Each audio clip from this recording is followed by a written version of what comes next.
Salam, saya Bos Leting dari Prodi Pak. Dalam video ini saya akan membahas nama-nama Allah dalam Perjanjian Lama dan Perjanjian Baru. Video ini merupakan tugas teologi proper Sekolah Tinggi Agama Kristen Kupang, Nusa Tenggara Timur. Dalam Perjanjian Lama maupun Perjanjian Baru, ada berbagai macam-macam nama Allah.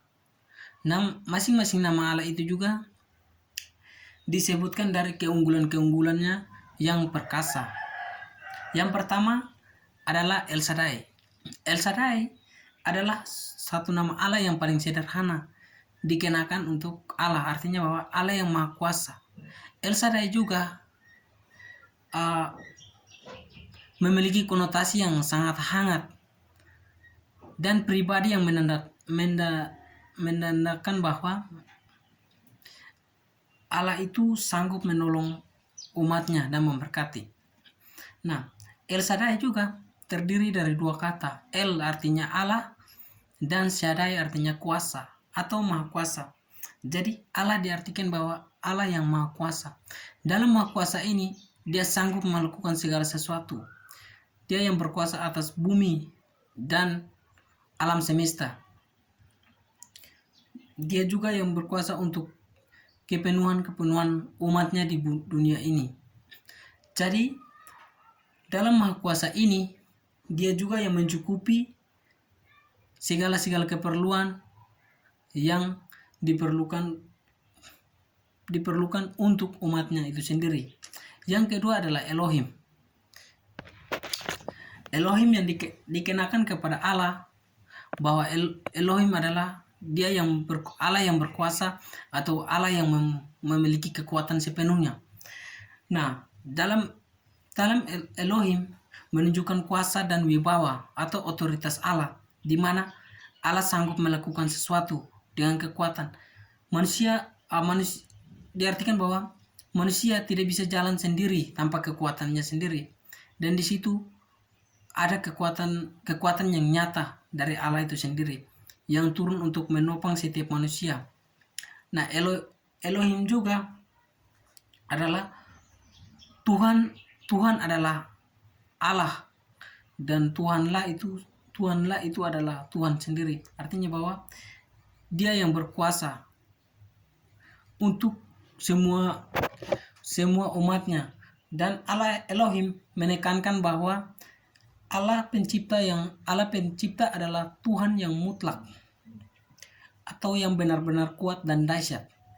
Yang ketiga adalah Yahovah atau Yahweh. Yahovah, nama Allah yang beraneka ragam seperti Yahovah, Yahweh dan Yehuwa.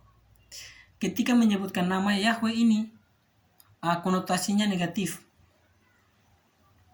menghubungkan dengan sekte, yaitu Yehovah. Yehovah seolah-olah Yehovah adalah hak milik sekte ini, tetapi sebenarnya adalah Yehovah itu terdiri dari 4 huruf, yaitu YH dengan WH, yang artinya bahwa nama Allah yang kudus. Nama yang Allah yang kudus ini karena Allah adalah inti dari segala kesadaran. Jadi terkadang orang menganggap bahwa Yehovah adalah aliran yang bukan dari Allah atau bukan dari nama Allah, tetapi sebenarnya Yehovah itu adalah nama Allah yang sangat kudus.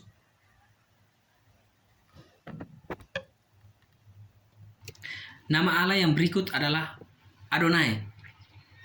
Allah juga disebut Adonai karena Adonai dapat diperuntukkan sebagai rasa penghargaan umatnya kepada seseorang manusia yang tidak itu pengecauan itu merasa bahwa orang itu yang paling tertinggi, dan itu adalah penghormatan yang luar biasa. Nah, penghormatan ini juga dikenakan kepada Allah, bahwa Adonai meyakinkan bahwa orang percaya bahwa Allah adalah Tuhan yang mempunyai sumber-sumber dan kemampuan untuk memelihara umatnya. Jadi pada umat seutuhnya mempercayai bahwa Adonai adalah Tuhan Tuhan Allah yang mampu untuk mencukupi kebutuhan-kebutuhannya. Allah yang berkuasa atas, dan Tuhan yang mempunyai sumber-sumber kemampuan untuk memelihara dirinya, sehingga hamba Kristen dapat mempercayai Tuhan sepenuhnya. Dan bagi orang yang mengakui bahwa Allah adalah Adonai, itu hamba itu sudah sepenuhnya untuk mempercayai Allah seutuhnya, dan dia tidak berbelok-belok lagi. Berikut, baik, dalam perjanjian baru nama Allah Tuhan atau Kurios. Kurios adalah sebutan Tuhan dalam bahasa Yunani. Adalah Kurios yang diberikan kepada Yesus, digunakan untuk menyebut nama Allah, yang untuk nama pribadinya atau nama dirinya. Makna gunaan Kurios: satu, sebagai nama yang setara dengan Yahweh. Dua, sebagai sebutan diri Adonai, yang adalah gelar penghormatan kepada Allah dalam penggunaan kata Adonai. Nah, Yesus sendiri itu dikenal juga sebagai penebus, karena dia adalah putra Allah yang diutus Allah sendiri untuk menebus dosa manusia, sehingga dia dikenal sebagai Yesus atau penebus, juru selamat. Oke, berikut. Nama Yesus berasal dari kata Yesha, berbentuk siptil dari Hosea, yang arti menyelamatkan, dan sebutan Kristus dikaitkan dengan Yesus adalah nama jabatan. Nah, yang dalam sebutan Yunani Kristos artinya diurapi. Jadi saya katakan bahwa jadi Yesus itu sudah diurapi Allah dan turun ke dunia untuk membuka satu ajaran baru, yaitu yang dikenakan sekarang, yaitu ajaran Kristus. Nah, ajaran itu Yesus juga dihakimi oleh para ahli-ahli Taurat bahwa itu adalah ajaran-ajaran saya, tetapi begitu dia datang dan dia dikenal sebagai sang juru selamat yang disebut dengan penebus dosa manusia. Nah, berikut adalah Bapa. Bapa tepatnya bahwa pribadi Allah dalam perjanjian baru adalah pribadi yang lemah lembut dan baik adanya. Itulah Yesus berkata, "Belajarlah padaku, karena aku adalah lemah lembut." Nah, dalam perjanjian lama, Bapa itu Allah dikenal sebagai Bapa yang bukan lemah lembut, karena kita melihat bahwa di perjanjian lama, di saat umatnya membuat kesalahan, itu langsung tidak ada pengampunan bagi mereka langsung dihukum. Berbeda dengan perjanjian baru, karena di perjanjian baru Allah dikenal sebagai Bapa yang lemah lembut, karena di mana umatnya membuat dosa masih ada kesempatan untuk kembali lagi ke jalan yang benar.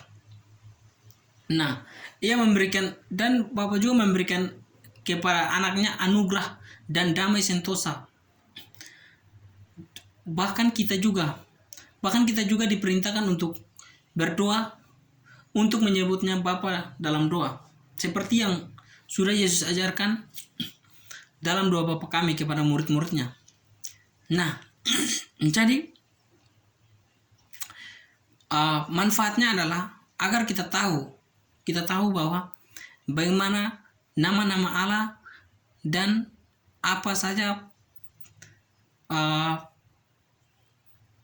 pekerjaan-pekerjaan yang Allah sudah lakukan, dan setiap gelar itu setiap gelar yang diberikan Allah itu menunjukkan kemahakuasaannya terhadap kita dan keunggulan dari Allah tersebut, sehingga bermanfaat juga bagi kita sebagai orang Kristen, di mana kita dapat mengetahui gelar-gelar Allah.